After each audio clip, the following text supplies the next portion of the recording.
Are you looking for a new whiskey adventure? Then climb in and buckle up. Get ready for one hell of a ride on the Whiskey Trip podcast with your host, Big Chief. Join in as he and his guests explore whiskey and dive into whiskey stories from around the world. Now here's your host, Big Chief. Folks, you know, here on the Whiskey Trip, we celebrate more than just the pour in our glass. We celebrate heritage, tradition, and the stories that make this country what it is. That's why I'm proud to tell you about our friends at the Heritage Flag Company. These aren't just flags, they're handcrafted works of art built from whiskey and bourbon barrels that once held the spirit we all love. Every cut, every nail, every burn mark tells a story of patience and craftsmanship. Just like the whiskey we sip, these flags are bold, timeless, and full of character. Whether you hang one in your home bar, your man cave, or gift it to a veteran or first responder, a heritage flag isn't just decor. It's a statement. It says you believe in freedom, tradition, and the legacy we pass down. So saddle up, whiskey family, and head over to theheritageflag.com. Use code WhiskeyTrip10 at checkout for 10% off your order. Let them know Big Chief sent you. Because just like your favorite pour, the Heritage Flag Company is made to be shared, honored, and remembered. Now let's get on to the show. Hey, it's old Big Chief, and yeah, you're taking another ride on a whiskey trip. And folks, I'm here in Colorado. I had to come out here for work, and while I'm here, I was like, man, I got to go drink some whiskey. They got a little bit of whiskey here in Colorado, and lately, on all over social media, everywhere really, magazines, podcasts, YouTube channels like Brutally Honest Bourbon, I've been seeing this brand 13th Century Whiskey, and what stood out to me about it was the bottle. Now everybody's raving about the whiskey, but the bottle itself is this just amazing piece of art that I haven't seen in whiskey before. Now, back in the day, there was this tequila brand called Milagro, and it had a crystal cactus inside of it. And both Viv and I love that bottle. We have them in our house. If you've been lucky enough to be a guest over at our house, you've seen that bottle more than likely pulled out, and we've sipped on the tequila out of it. But my guest today is Mr. Paul from 13th Century Whiskey and private label distilling or distillery as well. Distillery works. Private label distillery. Welcome to the Whiskey Trip, my friend. Excellent to be here. I'm excited. I've heard many good things. I don't know about all that. Mostly. Well, in my glass, I got some of your guys' Reserve Rye. Now, this is a hazmat whiskey, and it seems like everything in front of me is a hazmat whiskey, almost everything. Yeah, we're in Colorado. All the barrels are 30-gallon barrels, and they're aged at altitude. So just because of those three things, we're going to get everything in here because how dry it is too. That's the third thing. Excuse me. It's the dryness, the altitude, and the fact that it's aged here the whole time. Everything we do, the fruit goes up, and since we're using 30-gallon barrels, we're already, a lot of surface area compared to like a 53-gallon barrel. So we're getting a lot of flavor, and a lot's going into every barrel. That's why we can't let them go quite as long as we do with the big boys with the 53s. I really, man, I'm digging this whiskey right here. For a rye, a lot of people are scared of ryes, but I'm definitely not. And some people are like, oh my goodness, it's 140 proof plus. Well, I would tell you that it has just these amazing tasting notes on this. Very beautiful whiskey. If you haven't had some of their whiskeys, you need to go find this 13th Century. Plus, you get a beautiful bottle with it. Now, Paul, you didn't start out in whiskey, right? No. I started when I was 14 at a La Peeps as a busboy. I got an underage work permit, and I was just kind of tired of family control, and I wanted to get out and make some of my own money. So I got this permit, and I started bussing tables, doing all that, and then I, finally by the time I was 22. I got a job at a cheesecake factory and was waiting tables and bartending, and I was able to save up some money and start up my first company. It was a margarita mix company called Top Shelf. Really? Mm-hmm. I think I might have had some before, probably in my life somewhere at some point. So you become a bartender, you start your own company, You like the American dream. Yeah, it was going great. I was 27. I got into like a Fry's Food out in Arizona and a couple Kroger stores. And then as soon as that happened, within a month of being there, I got involved with a lawsuit from a very large brand. I think I still can't talk about it when I signed all the final paperwork on camera, but I got sued by cease and desist within a month of being in the market. And then I was like, well, I need a year. Let me change my packaging. And I was using a Boston Round bottle that was designed in 1964 that Whole Foods and a bunch of other margarita mix companies were using, but the company that went after me didn't care. They're just like, destroy everything. And so I got a year and they just let me continue. I changed my packaging. That's how I got involved in making custom bottles, because I'm like, well, if I'm going to do this again, I want to have something custom that nobody can come after me for. And then doing the custom bottles, I did that for about six years.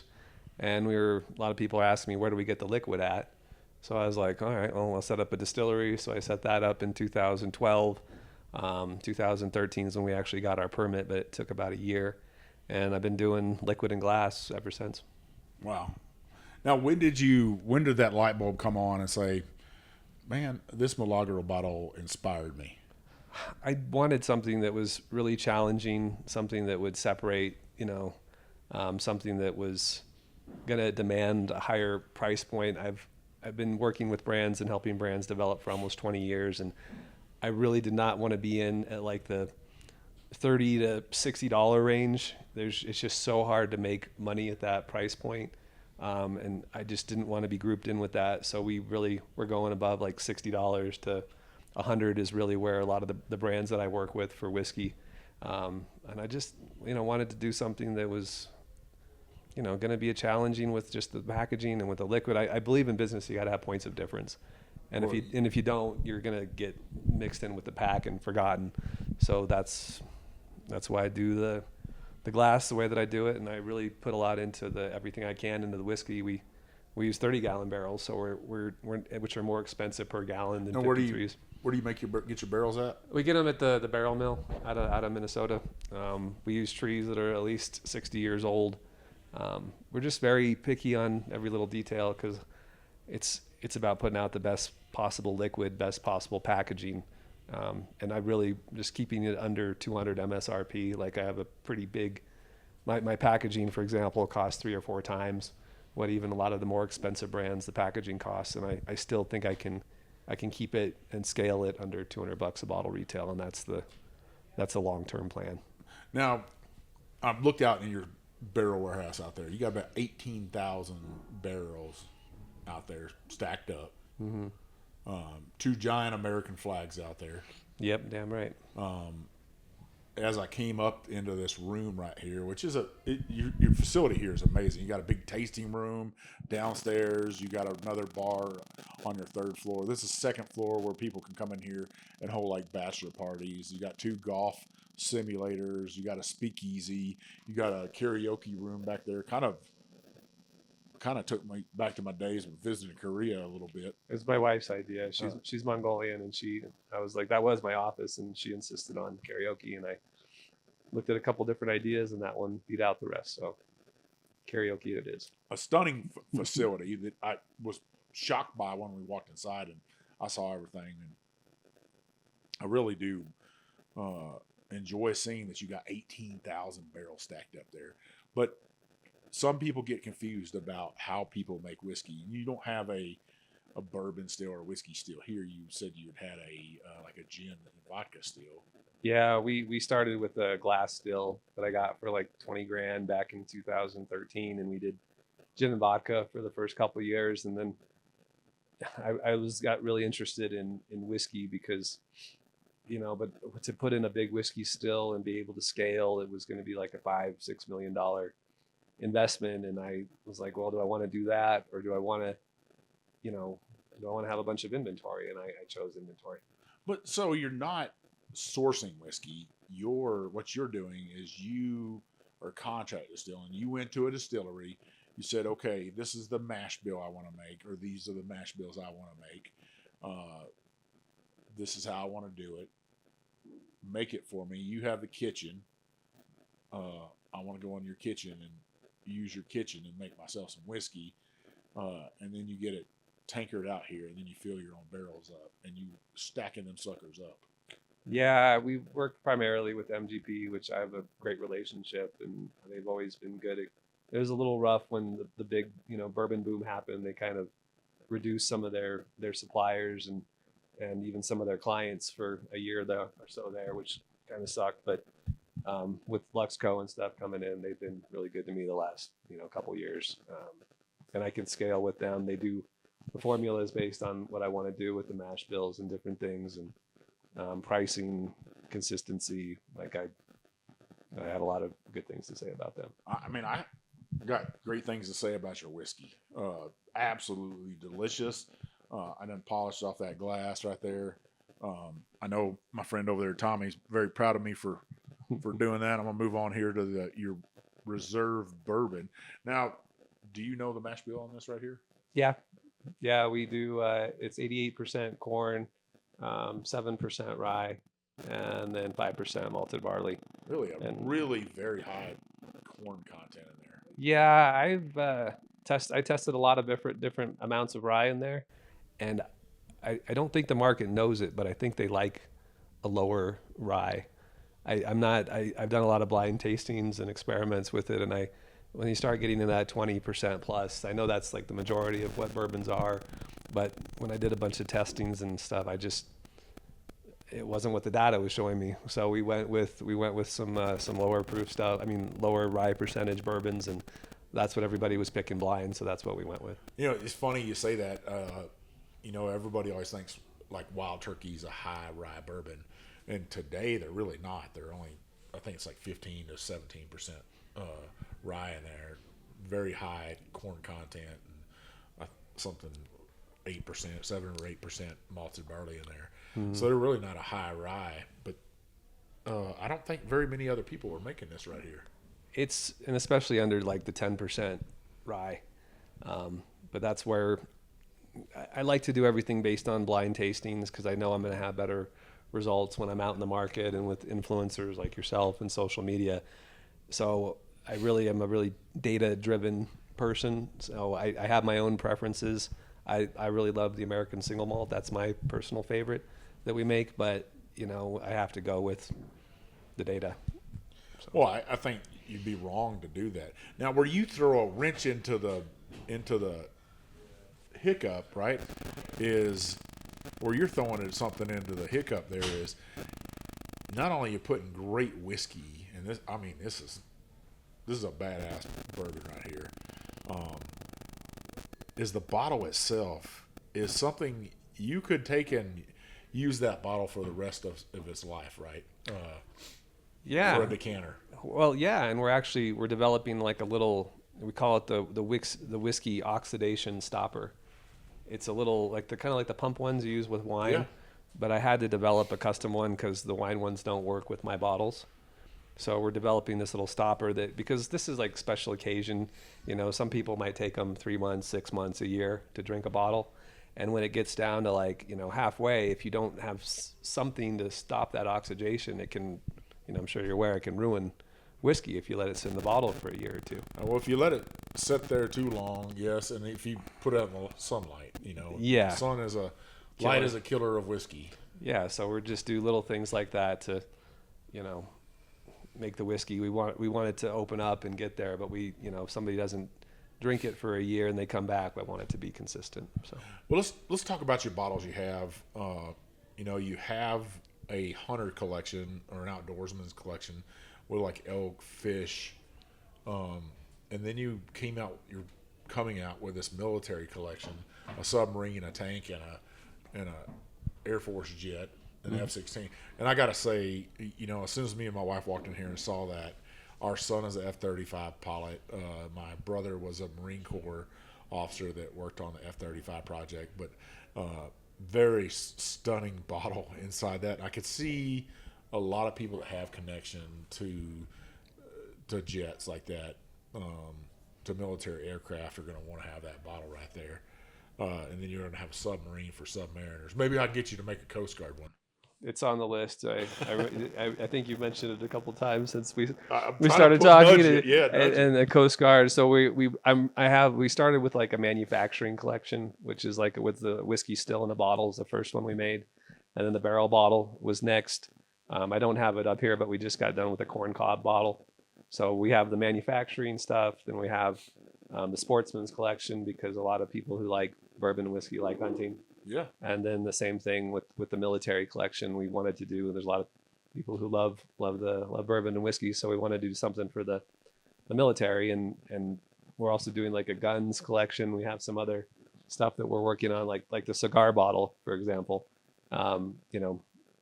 Cigars and whiskey go great together, so it's all about just kind of. I don't want to get too far. Like I'm never going to have like a chair bottle or anything, but I don't want a furniture collection. We're not doing that, but anything that's like related to people, to whiskey that people enjoy. Well, I'm sure if somebody company called you and said, "Hey, I'll take 20,000 bottles of a chair," No. you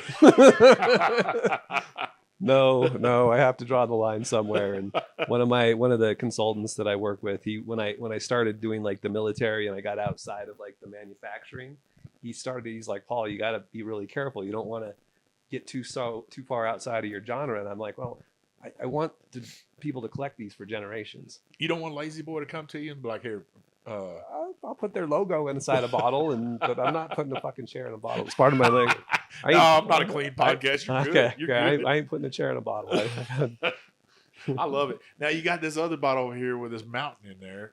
Yeah, we're at the base of Pikes Peak, and that's not exactly like Pikes Peak, but it's as close as I could get and still have the sharp contrast. I even tried putting a couple little skiers on there. My business partner, he's like a huge ski fan.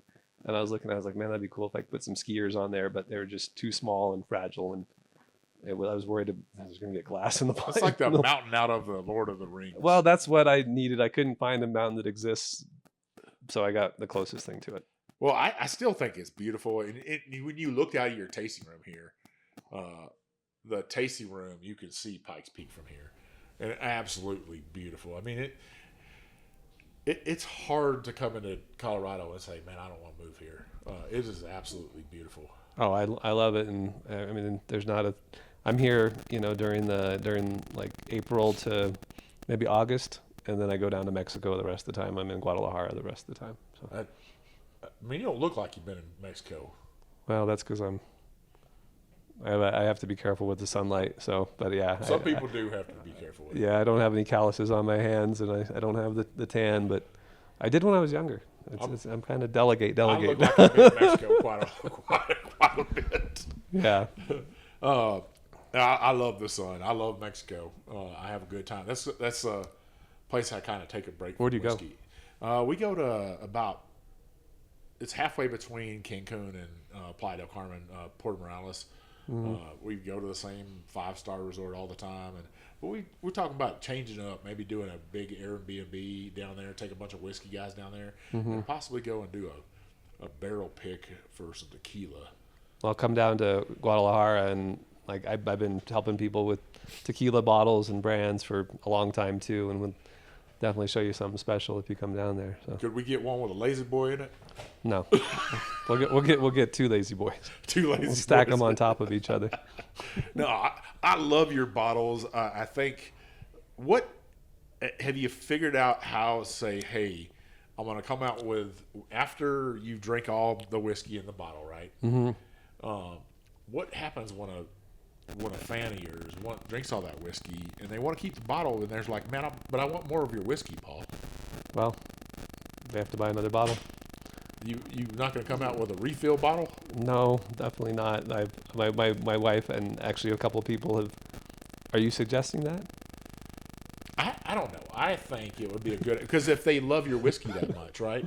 It's good from like, I think I just have to balance out the supply and demand side, and is that going to be? Because at some point when you sell 20,000 bottles, and you might have already sold 20,000 bottles. I could just have a 175 that has the same whiskey in there.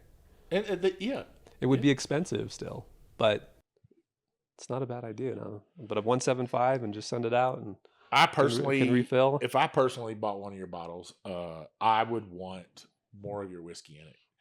And I'm not the typical whiskey drinker, right? So my buddies are going to come over, and that's the first thing they're going to go to is one of your bottles because it's so special. Yeah, and a lot of people, they think it's gimmicky originally, but then when they actually taste the liquid, they're like, "And this guy's on to something." So Yeah, I mean, it's kind of like I'm gonna let I'm a little cat out of the bag here about some people. There's a lot of people that have Blantons on their shelves at home, right? But I bet you if you did some kind of scientific analysis on that whiskey, more than likely it's ancient age in there. They're just refilling that bottle up. well, they got the great bottle and the collectible side of it, Yeah. and I mean it's really well thought out with the marketing side, and I guess you got to do the minimum you got to do in order to keep the sales going, and I just know how competitive it is. So if I'm gonna, I think you got a winner. I do too, and I especially I really, like I said, I want it to be collected, and drank for generations. I don't want, every time a new bottle comes out, a military one, it might only be every 3 years or something, but every time a new one comes out, I want people to be excited about it.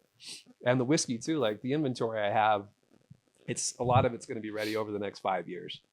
So you got some inventory, that's for sure. So it's not like we haven't even come up with nearly the best product. It'll never be like we come out with something stellar, and then the next year it's not as good.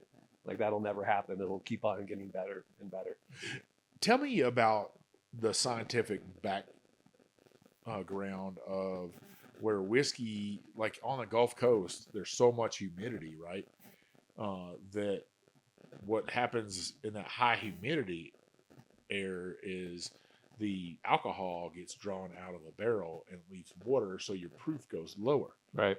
But up here, you're in a dry climate up here. It's the exact opposite. It's so dry out here. It's taking out the water and leaving alcohol. Yeah, and it does take off the alcohol out too, but the water goes out way faster. And that way with it's really by design too, because I'm building another place that can hold another up to 100,000 bottles or barrels long term. And everyone's like, why in the world would you do something like that? And it's because of I'm going for barrel proof, high proof, concentrated, whiskey. I'm not going for anything other than that. And I'm not going to get outside of that because it's just so, like we started proofing some down and having some experiments with it, doing like a lower price point and stuff too. And it's just not what I want to be known for. This is what I want to be known for. So I kudos to you for dreaming this up and, starting out, you started out the bottom of the rung. There's no sugarcoating that, right? no. And you fought your way through adversity. Lawsuits and, different business partners. And just last year I was actually able to buy everybody out of my companies where it's just me. And now I'm probably going to have to bring people back in because the new place I'm building is, 100,000 barrels. I'm not going to. Because Big Chief's giving you bad ideas. Yeah, I'm not funding that myself. So I'm going to probably bring some people back in and see how it goes. It's nothing wrong with having a team. And sometimes the life changes and you say, hey, I need to shift gears here and figure something out. And is that what you feel like you've had to do? Yeah, I mean, I have my inventory back there. I don't have any debt on the part of the inventory that I own, which is about 6,000 barrels. So I'm not under financial pressure to like come out with anything quickly or do anything rushed. I just have the time to. But in order to get that 6,000 barrels, I've had to reinvest. Like I still live in a $300,000 house. I have a relatively simple car. I really had to cut back on a lot of things so that I could build that inventory. But now that I have, I'm just kind of like, I just don't want to live under that. Reinvest everything. I want to have a little more freedom. So. Well, I mean, it's worked out for Warren Buffett pretty good doing that. Yeah. I mean, that's right. He still lives in that, the same place, and he has like once he drive around in a Cadillac, I think. Yeah, probably a 1980s Cadillac. Yeah, no, that's great. He doesn't talk about all the jets he has, though. Well, why would you? You want to be known as the guy who just kind of has the billions and. Yeah, I gotta say, hats off to you again. Number one for honoring your military service and stuff. You got 2 giant American flags hanging over those 18,000 barrels in there, and then when we're walking up steps here, it matters to me to see a Coast Guard flag, an Army flag, Marine Corps flag, Navy flag. I even saw a Space Force flag in there. Yeah. For now, if they leave, then that's going to be sad. But We'll see. Yeah, We'll that's see. It's a Colorado Springs. It's a big military town. I wasn't in the military, or my father, but my grandfather was. My father went to Colorado School of Mines and is a petroleum engineer. And I'm the first successful entrepreneur, like on either side of my family. And I think like the proudest day of my dad's life is when I actually bought him out of the companies too, because then he was like, okay, this is serious. And that was about 4 years ago. So. wow. I mean, it's spectacular. Well, this bourbon right here. This is another high proofer right here. This is another hazmat that Paul's stuck in my hand. Tommy stuck in my hand. Very beautiful whiskey. I'm enamored by the way that you guys represent yourself. How much thought and care went into each bottle, the bottle design. And on the second half, we're going to drink two other whiskeys you have up here for me. We're going to drink that American Single Malt, and I'm pretty excited about it. A lot of people out there are still doubting American Single Malt and how it can compete against a bourbon or against a Scotch or an Irish whiskey. And I say, don't doubt it, because it's got something to it. You just got to get the right one. I've tried 100 of them, and 97, 98 of them, I just weren't my thing, because I'm setting the bar really high, based on what we do here. So I like to, when I introduce it to people, I'm like, if you like a high proof, bold bourbon, you're gonna the American Single Malt's like that with just a little bit of smoke in there, and that's how I introduce it and sell it to everybody. So, well, I love it. Well, listeners, you stick with us. When we come back, Paul has put up that big, amazing bottle right there as a giveaway. I'm going to pair two of those Spey Rocks glasses right there that I have in front of it with that bottle. But when you come back, you'll learn how you can win that bottle right there. You're going to have to put a little work into it. As they always say, nothing's free in life, Paul. No, would you agree with that? Well, if it is, then there's some nefarious. It's going to cost you later on. There's something going on. I agree completely. It's not free. Nothing. Well, Paul, what a great conversation for this first half. I can't wait to finish it up on the second half. Listeners, you stick with us, and we'll be right back. The Whiskey Trip is proudly sponsored by Guardian Coins, a veteran, family-owned and operated company that understand what it truly means to honor service, story, and tradition. Guardian Coins just doesn't make the challenge coins. They craft symbols of pride, legacy, and camaraderie. From military units and first responders to distilleries, brands, and special events, every coin is designed with purpose and built to last. Here at the Whiskey Trip, our official Whiskey Trip Challenge coin was brought to life by Guardian Coins, and it represents exactly what this ride is all about. Craftsmanship, community, and sharing a great pour with amazing people. From custom artwork to flawless finishes, Guardian Coins works with you one-on-one to turn your vision into something tangible, something you can hold, collect, and pass down. So if you're looking to create a coin that tells your story, whether it's from your unit, your brand, or your next big milestone, trust the folks who know how much that story matters. Visit Guardian Coins on Facebook and tell them Big Chief from the Whiskey Trip sent you. Now pour something good and let's get back to the ride. All right, listeners, we're back with the second half with Mr. Paul here from 13th Century Whiskey. I got another pour here, your cigar blend. Tell me all about this right here. The cigar blend, it's the same mash bill as the Reserve, but we finish it in a new toasted. It's a char 1 heavy toast for that one, 53-gallon American light oak barrel. And we let it go for the first batch we let it go for another year, and then the second batch we had it in there for 2 years, and that's about as long as it can go without getting too tannic or too oaky. Now, is this your favorite one you make? It's the favorite one I've made to date. Besides the American Single Malt, because you said, hey, I love that. The American Single Malt Reserve is my favorite that we've made to date, but that's my favorite bourbon. Unfortunately, we're not going to have too much more of it for a couple of years, but we are putting some of the inventory back into that just because of how well it was received. That is like chocolatey. Often I say this about toasted, that it has this campfire, s'mores. And I said this not too long ago. The best s'more I've ever had in my life is, and I think they made these things. You got these little cast iron like cookers that you cook s'mores on, but I think they were made to make grilled cheese sandwiches back in the 70s and early 80s and stuff. When I went camping as a kid, and we'd make s'mores inside there, and you take your graham cracker, you take your marshmallow and your chocolate, and you put it all inside that, clamps it down, and you put it inside that campfire, and the smoke gets inside there.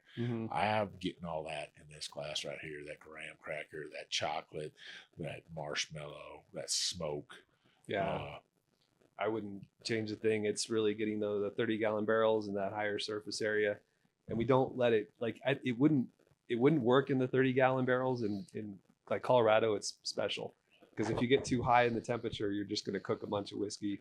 You get too low, all the chemistry stops. So Colorado, that's why we're expanding. We age everything 100% in Colorado because it's not going to be the same anywhere else. No, this is another high proofer, 140 plus hazmat whiskey, as most people call it. Yeah, it's. I'm still trying to figure it out because sometimes we'll get to like hazmat proof at like 7 years. Sometimes it takes 9 years, and our warehouse is really, really consistent in terms of like there's not really honey barrels. It's very consistent. So that's what Tommy was saying, that you don't have a sweet spot in there. No, it doesn't change by more than the top of the warehouse and the bottom of the warehouse, or there's only a 15-degree temperature difference. It does fluctuate up to 95 during the summer and down to about 35 during the winter in the warehouse, but it's fairly consistent inside there. Now, I could have sworn I saw a dance floor on top of the barrels up there. Yeah, we do. Sometimes I tried to talk you up to going up there and doing the interview here, but you said something about... You don't want those barrels to fall down, do you? No, I don't want you to slip through a crack. So sometimes one guy, when he almost slipped through a crack. Paul, I ain't gonna fit between none of those cracks, buddy. I ain't tell you that. That's true. I'm a very large fella. I don't know if you noticed that. Maybe we get a little whiskey up here. We can hit the forklift and hydraulic you up there because I get up there and dance a jig for sure. We put like a turkey up there for Thanksgiving and like a Santa Claus for like Christmas. My wife likes to have and we try to do interviews here and there, but it is a little scary to get up there.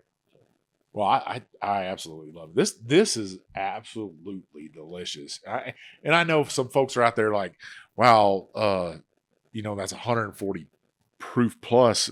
Are you gonna get just pie-eyed on it, as my mother-in-law would say? That's what she calls pie-eyed, being drunk. No, I'm sipping on it. It's a good whiskey, a great whiskey.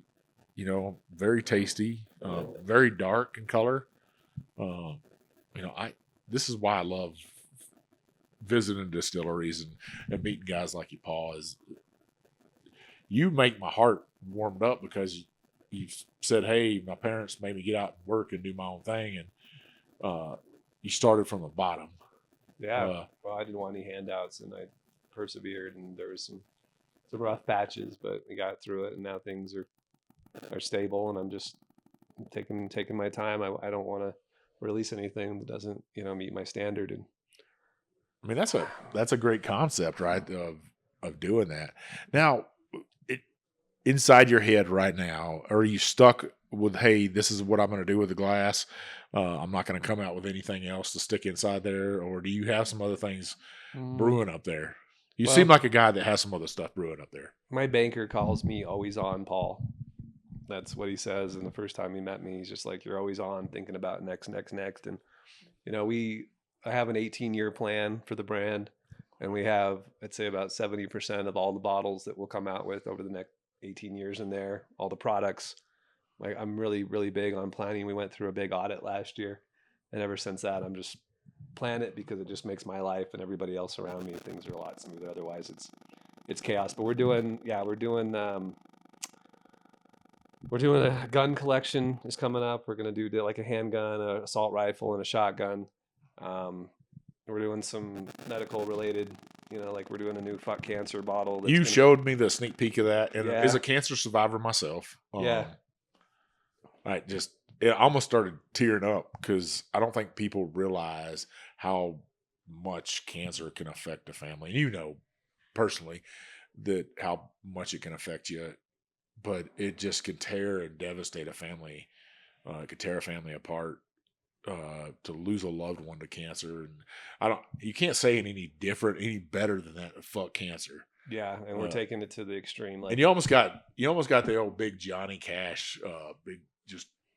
Yeah, we put that inside the bottle as you saw in the picture, and so we'll do like I really, like I said, I want it to be collected for generations. And if I have it too limited, I still want everything to be around like hobbies and things that people who drink whiskey like to do, enjoy doing. So I'm never gonna, as we were discussing earlier, I'm never gonna put a chair in a bottle or like a lamp or anything. It's got to be like on topic with whiskey and the hobbies and the loves of the people who are drinking the whiskey. I'd love to see you do a Native American series, like maybe just a headdress or an arrowhead, or that to me is a horse that has war paint on it. My production manager's Native American. He would fucking love that. Yeah, Jesse. He's anything that's we are doing like a historical figures bottle. Like we're doing a couple just historical figures throughout history where we actually put them inside the bottle. I can tell you we're doing a sneak peek. We're doing like an Abraham Lincoln, just because I'm very patriotic, and I thought as long as they're like dead, they're no longer relevant. We could do like some stuff like that. So well, Abraham Lincoln had ties to whiskey. I don't know if you knew that or not. Yeah, he was born in Kentucky, right? And, yeah. He took 2 trips on flatboats that he helped construct out of these like 80-foot big old white oaks, and he pushed them down the Ohio River all the way down to Mississippi to New Orleans, and made himself way back to Kentucky. Now I'd love to think that he rode a thoroughbred back to Kentucky like a racehorse, but nobody knows how he got back. I'm sure whiskey had something to do with it. Well, I think he took whiskey from like Kentucky or Indiana, that whole region, and they had a manifest of what was on a boat, and there was on those boats there were some barrels of whiskey. Mm-hmm. And then he has the whole story behind U.S. Grant, right? About making sure that all of his generals had a barrel of Old Crow so they'd fight as good as Grant. Well, I'm very patriotic and have a lot of love for my country, and I think doing something that honors the military and honors people who are true patriots, I think that's deserved. You make me tear up here. Yeah. I still think the Native American, maybe Crazy Horse or Sitting Bull or anything that's American history. I want to do. As long as they're not like alive or they're not relevant right now, then it's open door. So. Well, I don't know. I just want to make sure they're dead. I was hoping you put one of me in there, but I don't want to be dead. I actually tried doing. I'm not going to say who it was, but I tried doing like an influencer. We put like laser to space on the back of a bottle, and he didn't like it. Really? Yeah, he thought it was weird. And he was a pretty big influencer too. I made it for him because I'm all about, because when you look through the front of the bottle, it magnifies whatever's on the back. Yeah. And so I thought it was a challenge too. I was like, oh, I'll put his face on it, and it didn't go over so well. He thought it was weird. So I wouldn't think it's weird. Well, I thought it was a great idea. But I love ideas like that. If you put me in glass inside of a bottle, you'd be happy. I'll keep that in mind. I'm not that big of an I don't consider myself an influencer. I'm a storyteller is what I am. Well, hey, if somebody one day said, Big Chief was as good a storyteller as Paul Harvey, then I'd be honored. But I don't know. I've lived a great life. I got to serve my country for 24 years. I still serve it today. I've got to tell stories about whiskey for almost 8 years now. And, stories like yours that I get on the road, that I get out on my whiskey trips, that I pull Miss Viv along and say, let's go find this story. Let's go find the Pauls of whiskey and tell their story and tell people about their whiskey. I want people to find your bottle. I want people to find them on the shelves. But you were very limited in which states people could go to and find these, though. Yeah, we have distribution and conventional distribution in Nebraska and South Carolina. We have an online distributor called LibDib that we use in in Colorado, and actually through LibDib, any licensed account or like 70% of licensed accounts in the country can buy 13th Century through LibDib as long as they have like a liquor license. And then we've sold some through Sealbach as well. But we're only, out of the 6,000 barrels we have right now, we're only releasing 100 in 2026 because that's all that we have that are ready. And next year is going to be 200. And the year after that, we can actually scale up to 900. So we're just really taking our time and being careful, because I can scale, like I'm a sourcing expert. I can scale things through the roof, but I want to make sure that I'm doing it right and I'm not cutting any corners or, having any consistency problems. And I'm just really glad that we haven't like over oaked or made anything over tannic. I haven't tasted that one bit in any of your whiskey. That's been my biggest worry. Hey man, I've drank a lot of whiskey in my life, and I wouldn't be shy away from telling you. I probably wouldn't tell you on camera. I respect you enough as a man and as a whiskey maker, producer, to say, hey, Paul. But so far, so good. Now we're about to switch to that American single malt right there. Yeah. If you like bourbon with just a little more smoky notes and whatnot on there, then I think you're going to be pretty happy with that. That's really? that's the American Single Malt Reserve. We're actually doing the first release of it in June, and it'll be on Sealbach and a couple states here and there. Now, is this 100% malt or? Mm-hmm. Yep, 100% malt. Really? Mm-hmm. And any different type? Is it it's not a single malt? Are you different mash bill there? Well, we mainly use row 2. Okay. There's a tiny bit of some other malts in there, but I don't want to disclose them because it's still kind of new, and I'm not sure how it's gonna hit or how it's gonna go. But we do use 3 different types of malt in there. So there's something different about that right there. Remember, and you probably do. I'm not going to ask your age, but malt oatmeal. Yeah, I remember that. Yeah, you like add water to it and put it in the microwave. Yeah. Mm-hmm. I'm getting a little bit of that malt. It's taking me back from when I was a kid. You put a little sugar in there. And, I know what you're talking about. That memory come flooding back for me when I took that first sip, and what a beautiful whiskey. And the smokiness is there.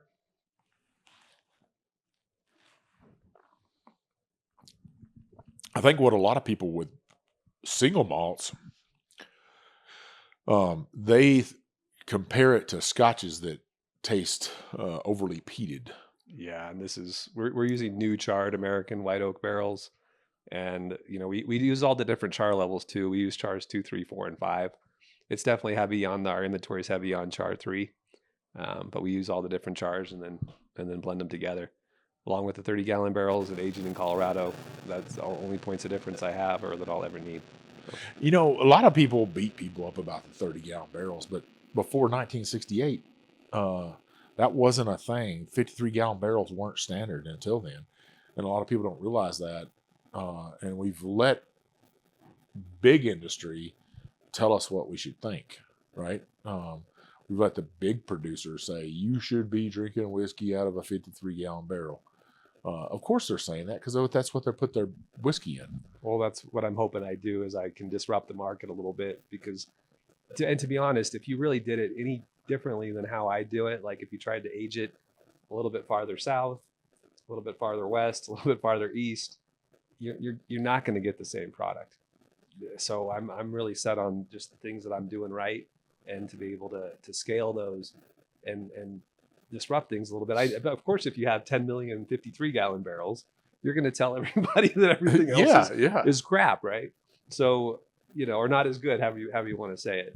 And I just got my little points of difference, and off I've gone. I mean, I lived in Kentucky for 7 years, and I've heard every Kentucky bourbon joke out there, right? And the funny thing is that even those Kentucky distilleries have started making American single malts. And if you don't think they're experimenting, better hold on. And I got a feeling some of those might even try some 53-gallon barrels. The problem is the 53-gallon barrel and the 30-gallon barrel cost just about as much as each other. Yeah, like I buy 30-gallon barrels for like $350, and the 53-gallon barrels are $450. So my cost per gallon is pretty similar. And do have some 53-gallon barrels. We have like 200 of them out of the 18,000, and they do go up in proof, and they still got a lot of the benefits you get from Colorado. It just doesn't concentrate like all the flavors and the aromas. It doesn't concentrate it like as much as the 30, but it's still, even the 53, just because of the aging environment, it still produces, it's different. So we're right around 6,000 feet here in altitude, Mm-hmm. here in Colorado Springs, Yeah. Where we sit right here. What's your temps in the summertime here? I think some people could be fooled by that. They're like, oh, it's cold in Colorado. It gets up to like maybe 110 for like 3 or 4 days. Yeah. That's about as hot as it gets. The warehouse gets to about 95, and the liquid of the whiskey gets to about 92. So the warehouse will get up to 95. The whiskey is always a little bit under that. And then during the winter, we don't have any. The warehouse is insulated, and it has a sophisticated ventilation system, so everything's breathing. But it's not climate controlled, so it does get as low as like 35, almost cold enough to freeze the fire system. So we have special tape that we put around some of the fire lines so that they don't freeze. But it's a perfect environment, because if you get those extremes, you're just cooking the whiskey, and if you get too cold, all the chemistry stops. So I think that ideal range of like 35 to 40 up to like 90 to 95 is perfect. And we also dump the barrels. They have to be under 45 degrees when we dump them. Why is that? Because the quality is better. It's when the barrels are cold, it just extracts everything it can out of the wood. That makes sense. And we get a better yield. I thought you were just going to say something had to do with the fatty acid esters inside the whiskey or something. No, it's yield is a big part of it. And when we did it blind side by side, when we dumped a barrel at like 85 versus the 45, you can taste the difference. It's viscosity seems a little bit lighter, and you're just not getting that constant, the same level of it's still great, but you're just not getting that. You can taste the difference. And to me, if you can taste the difference, then it's worth, caring about. What proof are you trying to go into the barrel at? We go in at 123. 123. So you can go in a lot higher. Yeah, we've played around with some 118, 115, 110, and we'll see how those turn out. But I don't really want to change too much. These everything we're drinking went in at 123, and that's where I like it. I think this right here is 68%, whatever the math on that is. Yeah, that's the cigar blend. We had one batch. Well, this is the American single malt. Oh, excuse me. Yeah, actually, that one. So the first one we did was it was 68%, and we just did. Wait, you have the reserve though, right? No, this one right here is just your single malt, I think. Okay, just the American single. So yeah, that one went in at 68%, and then we had a reserve that we're coming out with that's like right at 140 or 70%. I mean, this is. It's fucking good. I'd love to take some of this home with me. Yeah. I don't know if I can afford it though. Break my bank. Break old Big Chief's piggy bank. Well, what can we look forward to here in the next several months from 13th Century? We're got some new bottles coming in. We got the corn cob, the mountain, and a football. We did an American football. We put that inside the bottle. So we're going to do a couple releases in that. So a couple new bottles, the American Single Malt Reserve, a couple barrel finishes. But most of what we're coming out with, I want it to get through another hot cold cycle.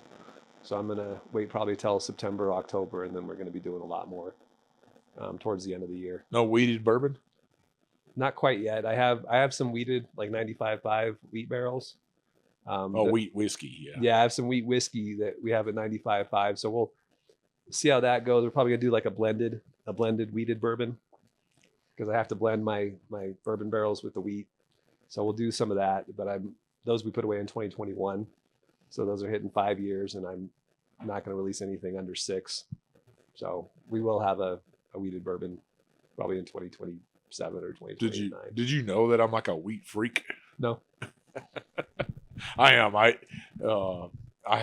used to ask everybody. Even at Wild Turkey, I went in there and be like, "Hey, what are you guys putting in a wheat silo? I want to know." Yeah, we don't make wheated bourbon here. No, but you will at some point. Yeah, that's one of like the critical. We have 4 main mash bills that we work with, And the 95% wheat, 5% malted barley. That's one of our base mash bills that we want to use for not just a wheat whiskey or a wheat whiskey reserve, but also blended in with our bourbon. I totally dig this. Out of all of them, I gotta say this is my favorite right here. The single malt. I want more people to buy American single malts, especially like yours. Now, what glass is this in? It's going to be in the barrel bottle. Okay. And we'll probably do some in the football. We're doing another release like in October, so we'll do some in the football bottle. So, once again, where can people pick up your bottles at? Well, at the tasting room here, and then there's about 150 liquor stores and bars that carry it in Colorado. There's about 50 in Nebraska and another 50 in South Carolina, and then through Seelbach. And if they're like a liquor store, bar, restaurant, hotel owner, then they can get it through Libdid, and we can FedEx cases right to the account. Now, what about a single barrel pick? Well, we don't. The way that we do everything, we blend barrels together for just about everything. Some of our first releases, we were just using like straight bourbon and straight rye, but it's leaning towards, because of the inventory, that we're going to blend things together. So what we're doing is, if we do like a 10 barrel blend of American single malt, then accounts can get like one of those barrels. It's still a blend, but they can get like 1 barrel worth of cases. And that's the only way I can really do something that's unique. Do you think down in the future you might be able to do some single barrels? Yeah, we're putting away some single barrels this year that have specific, the mash bill, everything I want is in 1 barrel. But that's not going to be for 6 to 8 years. 6 to 8 years. Yeah. Well, some things are worth waiting for. Well, that's what I'm like. All the inventory that I have is under contract, so I'm not able to like really do anything new unless it's new fill for 2026. Well, I love it, Paul. Well, where can our listeners find you guys on social media? We're on Facebook and Instagram. We have our website. I'm getting more into that now that we actually have some more inventory and we're getting out there. But it's mainly just on Facebook and Instagram right now. I love it. I mean, you guys reached out to me a couple times on Instagram and said, "Hey, let's do a show together," and we made it happen. The first show of this giant whiskey trip we're taking.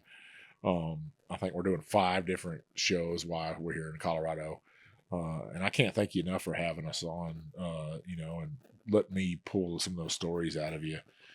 It's been a great conversation, fascinating, and I'm always intrigued when people know as much about whiskey as I do. Some people were surprised that I know anything about whiskey. I'm trying to hold back because I'm just like an encyclopedia, and the innovation side is so strong.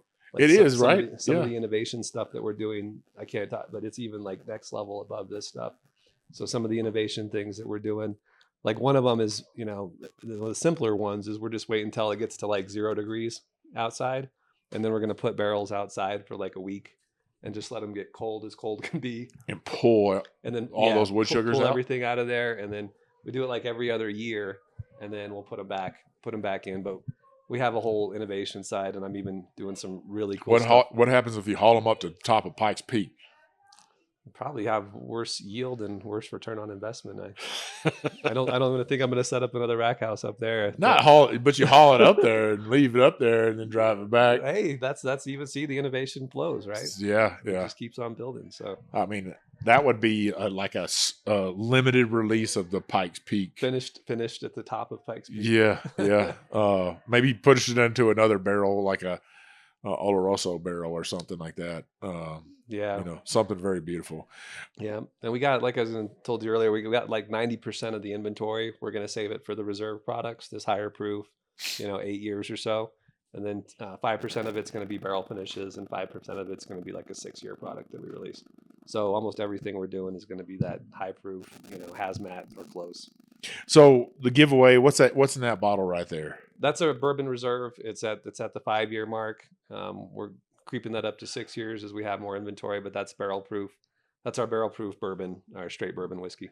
So, and what's the MSRP on that right there? It sells here for $100, $99.99.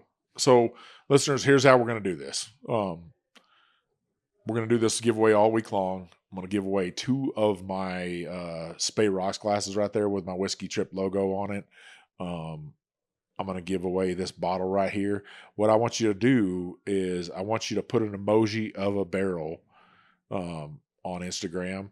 I want you to tag 4 friends. Make sure they're people that drink whiskey. We want people that buy whiskey, right? Barrel proof, high proof. Yeah. Let's target it specific. And then I want you to follow 13th Century on Instagram and follow the Whiskey Trip. We're going to do this giveaway all week long. You got to be 21. You got to reside in the United States. We'll do this all week. Like I said, I hope this is a successful giveaway. Paul, I can't thank you enough for putting up this one badass bottle right here. There's not many of those bottles out there. You want to have this bottle in your house, on your bar, on your shelf to display for your friends, and only your best friends could sample from it. So let's make that happen. Paul, once again, thank you so much for being on my show, taking this ride with a Whiskey Trip. I hope you've had a great time with me. Oh, I've enjoyed it. We got a little technical things, having such a big building. You think I'm going to put a little more thought into like setup for stuff like this, because we've only done like 2 or 3 of these over the past 6 years, because I've been kind of more focused on but like I said earlier, like we are expanding and building another storage facility that can hold up to 80,000 barrels. So when I come back in 2027, and I'm coming back, hopefully I'll see that. Well, we can go see it right now. It'll be open in June. So hopefully there's a podcast or a studio inside there. That's what I want. Well, but yeah. you guys were gracious. Tommy was great. Your staff here has been great. So once again, thank you for taking this ride. Let me steal your stories. No, I'm happy that I got plenty more. So this is, time's been flying. I feel like we've been talking for about an hour or so. It feels like 15 minutes. And I love it. I love conversations like that. Well, listeners, you know where you can find old Big Chief on. You can find me at the Whiskey Trip on TikTok, Instagram, Facebook, and now YouTube. Make sure you hit that subscribe button. I always forget to tell you to do that, but go up there and become a subscriber to the Whiskey Trip. Watch every video that comes out. I really do appreciate the support. If you're listening to me, listen to Mark and Matt from the Bourbon Life. They're always putting out great content on YouTube and on all podcast platforms. If you like what you're listening to, though, make sure you leave us that 5-star review, some comments over on Apple Podcast. They're very appreciated. It opens up doors to distilleries and gets great whiskey in my hands, like 13th Century whiskey. Gets great guests on my show, like Mr. Paul here. I can't tell you that I really appreciate your support and helping me get down this whiskey trip. Make sure you go and support Frontline Heroes Outdoors. They're supporting veterans and first responders. Also support Whiskey Valor. They're trying to reduce the amount of DUIs in the military and with veterans through providing them free lifts, free Uber. I know they would appreciate your support. My niece will throw both of those QR codes up there for you to donate to those charities. Make sure you visit the whiskeytrip.com. I need to sell some swag, folks. Now, if you haven't won a Whiskey Trip glass, if you haven't won a coin, if you haven't won one of my Bourbon Bullshitter t-shirts, or if you haven't won a Whiskey Trip hat, go over there, purchase one. It helps these trips happen. It pays for hotel rooms. It pays for gas. Just all that support helps me out. One last thing is copy those comments and put them over on Facebook. Leave some comments over there. Leave me a review on Facebook. I'm trying to build that. I'm almost to 10,000 followers on there. Almost to 5,000 on Instagram.